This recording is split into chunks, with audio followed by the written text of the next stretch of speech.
আমার 2 ফুবু, মোট হলো 3 জন ওয়ারিশ।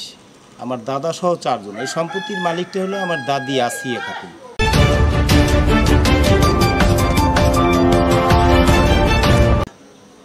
আসসালামু আলাইকুম। ওয়ালাইকুম আসসালাম। কি ঘটনাটা? ঘটনা হয়েছে, এখানে আমার বাবা একা আর আমার 2 ফুবু, মোট হলো 3 জন ওয়ারিশ। আমার দাদা সহ 4 জন। এই সম্পত্তির মালিকটা হলো আমার দাদি আসিয়া খাতুন। তা এই মানে আমার সচ্চাচারা কোর্টে মামলা করছিল। আমাদের ওই 7.63% জমি ছিল, এটা নিয়ে প্রায় 14 বছর মামলা চালাইছি।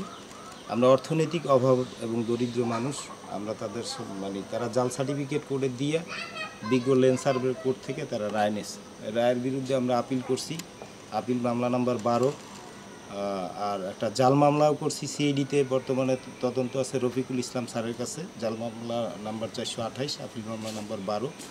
বর্তমানে আমাদের এই যে ঘর, মাননীয় প্রধানমন্ত্রী শেখ হাসিনা যে আমাদেরকে ঘর দিছে, মুক্তিযোদ্ধা থেকে একটা বিনিময় আমরা পাইছি, কিন্তু এই ঘরটা আমার সব চাচা এবং চাচা ভাইরা উঠাইতে দিতেছে না।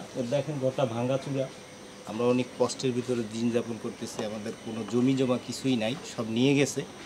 এমনকি আমার বাবার কবরের জমিটাও নিয়ে গেছে। এখন আমরা এই ঘরটা উঠাইতে দেবে না। তারা বলতেছে তুমি আপিল মামলা জিতবা, তারপর ঘর উঠাবা। তুমি যদি এই ঘর ভাঙো তাহলে তোমাদের আমরা ঘর উঠাইতে দেবো না। এর জন্য আমি ওই যে কন্ট্রাক্টর আসছিল তাকে বলছি যে ভাই, আমরা এখন ঘর ভাঙলে তো ঘর উঠাইতে পারবো না।